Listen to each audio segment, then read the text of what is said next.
Всем здорово, на связи Земи. В видосе с прокачкой Windows я сказал, что если вам зайдет ролик, то я сделаю вторую часть. И черт возьми, вы проявили просто бешеный актив, а поэтому я, как и обещал, делаю продолжение. В этом видосе я расскажу тебе, как почистить и оптимизировать твою систему, покажу годные утилиты для оптимизации работы, вместе немного доработаем проводник и в целом сделаем работу с окнами более приятной. Уверен, ты оценишь. Не переключайся. Первый пункт – это оптимизация Windows. И начну я с самого простого и банального, что вообще можно сделать. Удали все программы и игры, которыми ты не пользуешься. Возможно, это сможет освободить немало места на твоем жестком диске или SSD. Кстати, о них.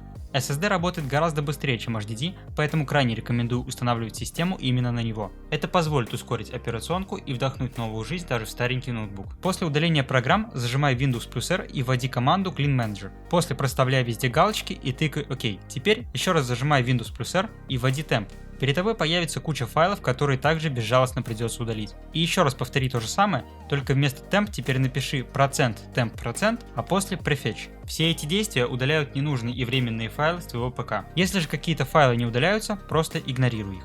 Также неплохим вариантом будет почистить автозагрузку и убрать оттуда приложения, которые не нужны тебе при каждом запуске системы. Для этого запускай диспетчер задач хоткеем Ctrl-Shift-Escape и в соответствующей вкладке «Автозагрузка» отключай ненужные приложения.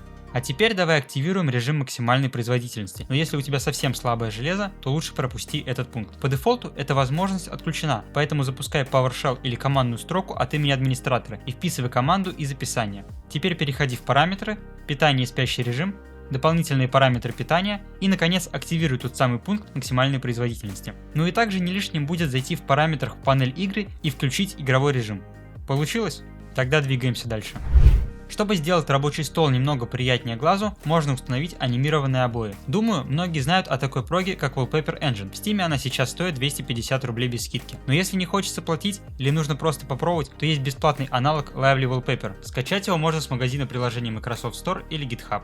Набор стоковых обоев очень мал, но зато программа позволяет устанавливать любые обои, можно даже гифку или видосик с YouTube. Делается это очень быстро и просто, даже ребенок сможет разобраться. Если ты помнишь, то в прошлой части я закрепил приложение на панели задач по центру, поскольку мне так гораздо удобнее работать. Сегодня я предлагаю сделать эту панель еще удобнее и получать доступ к большому количеству необходимых приложений еще быстрее. Для этого я буду использовать программу Taskbar Groups, которую можно скачать с GitHub разработчика. С ее помощью можно сгруппировать приложения по папкам, как тебе хочется. Для этого надо создать группу, как-нибудь ее обозвать и указать путь к нужным ярлыкам. Все созданные группы будут находиться в папке приложения в подпапке Shortcuts. И чтобы закрепить их на панели задач, выбери этот пункт через правую кнопку мыши. Таким образом, в один такой док можно засунуть сразу около 50 приложений. А также есть функция последовательного запуска сразу всех приложений с сочетанием клавиш Ctrl плюс Enter.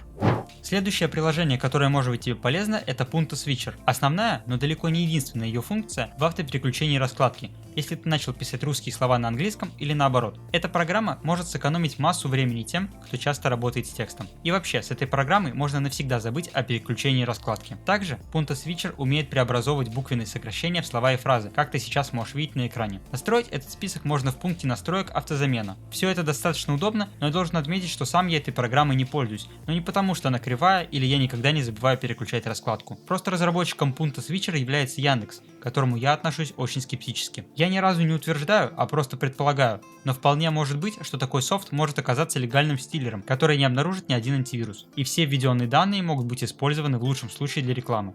Но если ты не такой параноик, как я, или же доверяешь Яндексу, то это приложение может стать твоим большим помощником. Ну или можешь освоить метод слепой печати, и набирать текст станешь гораздо быстрее, и никакие подобные приложения тебе не понадобятся. А теперь немного прокачаем проводник, ведь по умолчанию он не поддерживает вкладки. И если тебе нужно открыть много разных папок, то приходится создавать новое окно, и со временем в них очень легко запутаться. Да и выглядит это, мягко говоря, мало юзабельно. Мне это напоминает старую версию Internet Explorer на Windows 7, где каждая новая вкладка в браузере на самом деле была окном, и перемещаться между ними было тем еще испытанием. Так вот, чтобы исправить эту проблему, можно воспользоваться приложением Qt Tab Bar. Правда, на территории России скачать с официального сайта его не получится. Если после установки приложения в проводнике ничего не изменилось, то во вкладке «Вид» нажми на стрелочку рядом с параметрами и выбери Qt Bar. Теперь им уже можно пользоваться, однако я рекомендую сначала настроить, так как из коробки интерфейс выглядит не очень красиво. Ну а чтобы ты не тратил на это слишком много времени, в описании я оставил ссылку на файл с настройками. Все, что тебе останется сделать, это скачать и импортировать этот конфиг себе в программу. А также, помимо создания вкладок, Qt Bar имеет средства предпросмотра файлов и подпапок, что тоже довольно удобно. И еще одна простенькая программа, которая может быть тебе полезна, это Folder Docker Painter. То, что она делает, это, конечно, вкусовщина, кому-то понравится, кому-то нет, но, как по мне, возможность поменять цвет папки может значительно ускорить и упростить работу с большим количеством файлов, если сортировать их по цветам. Было бы круто, если бы в Windows когда-нибудь появилась такая возможность прямо из коробки. А теперь небольшое обращение к моей аудитории. Последнее видео YouTube удалил из-за 2 программ, позволяющих получать незаконный доступ к платным материалам. Этот фрагмент пришлось вырезать и перезалить ролик, поэтому я буду тебе признателен, если ты посмотришь его еще раз и поставишь лайк. И в связи с этим я хочу создать канал в Телеграме, чтобы информировать вас о таких ситуациях, постить интересную информацию и просто общаться. Напиши в комментариях, что ты об этом думаешь, буду рад услышать твое мнение. Надеюсь, что ты нашел для себя что-то полезное в этом видео, ведь это значит, что время, потраченное на его просмотр, ты потратил не зря. Также можешь посмотреть другие мои видео на канале, мне будет очень приятно. А если есть что сказать, то не стесняйся и пиши в комментариях, обязательно все прочитаю. На этом все, до встречи в следующих роликах.